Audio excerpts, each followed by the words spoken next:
Hey there folks and friends, Connecting Dots here. It's Sunday, March 2nd, 2014, and this video is all about the oil industry. And no, I'll stay away from the conspiracy, but you know what, to this day I still wonder whatever happened here to this helicopter pad. How did this hole get, suddenly cut right through this helicopter pad when the rest of the steel on this platform was okay? Anyhow, like I said, I'm going to stay away from that because this is all about the oil industry and the lies here and what's coming down, the latest protest, and what our Prime Minister here in Canada has in store for you Americans. You'll see that at the end of this video. Okay, so yeah, there was a massive release here, and here we are here. Very sad, nearly 4 years later here, and guess what? BP's fighting back, folks. Oh yeah, they filed new motions here, countersuits. They've even been taking out newspaper ads. They've enlisted the aid here of a British ambassador to express concerns to the Obama administration. Now you want to hear a good one? If you're following me back then, I talked about how the Obama, oddly enough, his largest campaign donor for him to become president, when he was running to become president, was, guess who? BP.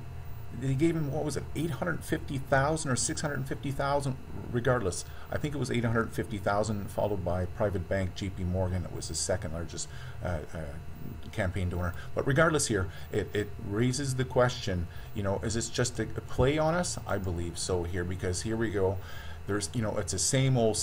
They're taking their time at paying out, and you follow the story down below here. It talks about the Exxon Mobil that spent 2 decades fighting these claims back in 1989, and after that, during that course there, the 2 decades, 8,000 original plaintiffs died while awaiting compensation. And if you're following me back then, I talked about the Corexit, and they also sprayed that Corexit back in 1989. Nasty stuff. Now, speaking about the Exxon, fresh off the press here, just this week it was talked at the Ocean Science meeting in Honolulu, Hawaii, how the oil here, almost 25 years later, has not changed from the original oil that was taken just 11 days after the oil tanker hit the rocks there. So it has not gone away. I can't read the entire thing here, but I'll leave a link down below so you can see here how some of the surface oil has they remain at low levels, but the subsurface oil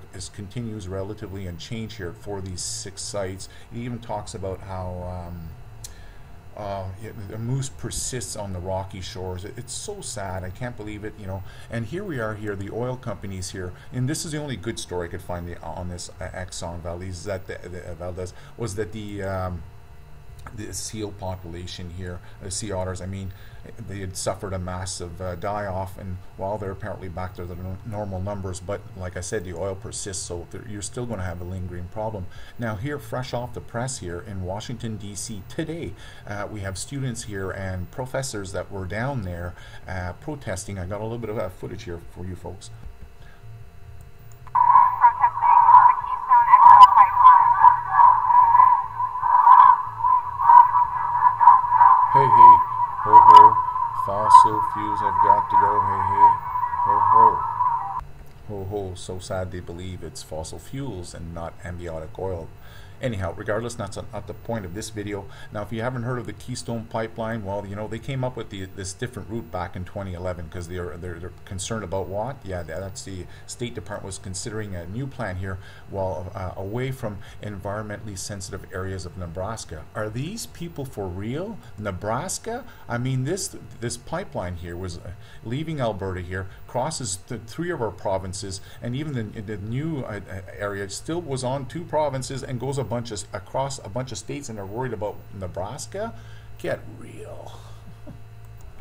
So many may remember here back in Alaska in 2006, they had that massive oil spill, and then we end up finding out here that BP said it had gone 14 years without cleaning the system. And by the way, they're showing you here how they're checking for corrosion. Those are they're not even the pipes here that run across Alaska. This looks like a brand new pipe, and they've got miles of it. Wait till you see the footage here. Yeah, and they ended up replacing 26 kilometers of the pipeline. Oh, a smidgen here, and the real corrosion, or a lot of it here, occurs underneath here because those pipelines are all above ground. Keystone's a little different here, and I'll be pointing out the differences. So here we have humidity that would collect at the very bottom of the pipeline and cause some corrosion there. So eventually that would go through, and then you had the other corrosion that takes place on the inside here. Regardless here, you know, it's only after the massive oil spill in 2006 that they got off their ass and started checking out here and replacing it. And this story here was in 2008, and they still had not replaced everything. So yes, it's a long pipeline. It was going to take them a long time. There's lots of pipe here. You know, I think it's 22 miles, the Alaska pipeline. Wilderness right there beside it. Rather sad. You know, Keystone's going to be a little different, but not much better, you know, here, folks, because they're running that, like I said, if you saw the map, it's going across multiple states, provinces. It's sickening, you know, and they're all telling you what, an economic boost to America. The same crap is being sold here to Canada, to Canadians. The boom is only a temporary boom. The oil companies will be pocketing loads of cash now that they've got that pipeline running down for them. And running where? Oh yeah, right across our lands, and you end up losing your rights. That's one of the biggest things here we've heard about pipelines.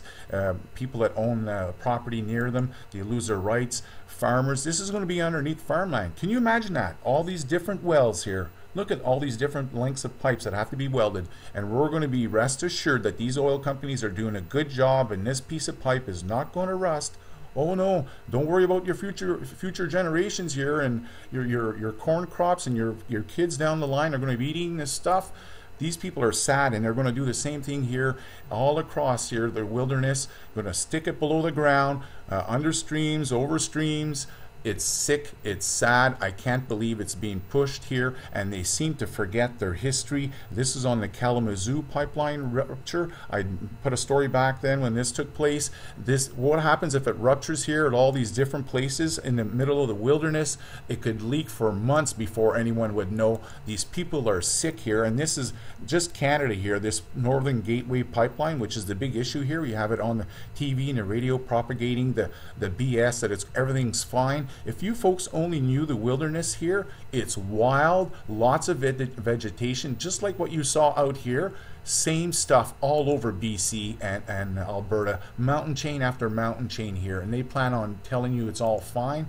I hope you folks protest, and don't stop protesting, and share this video with everyone, because they need to know what's going on. Our president here, our prime minister here in Canada, he took his campaign here right in mid-February. This is fresh off the press here. In 2014, they talked about this in January. He was going down there to tell you folks, oh, don't bother protesting. No, stop. Don't bother. You know why, folks? You know what he's telling you? If Barack Obama doesn't approve the Keystone pipeline, another president will.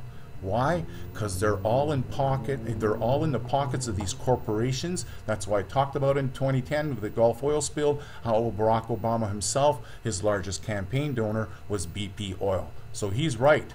He's right. These people will shove it down our throats. They don't care about future generations. They don't eat out of the same supermarkets as we do. They don't eat the same foods. Guaranteed they all eat organic, greenhouse-grown foods. Let's stop the corruption. Share this video. Let's keep protesting, okay? Let's inform people of what's going on, what they plan on doing to all of us, our future generations. They don't care about the past of the pipelines, how they rupture. They just want to make money, dig holes, promote temporary jobs, and tell you everything is going to be fine. Don't worry about your future crops. Nothing's going to happen. The drinking water is okay, folks. The steel will last forever. No, nothing ever rusts, and you're going to get a big economic boost out of it.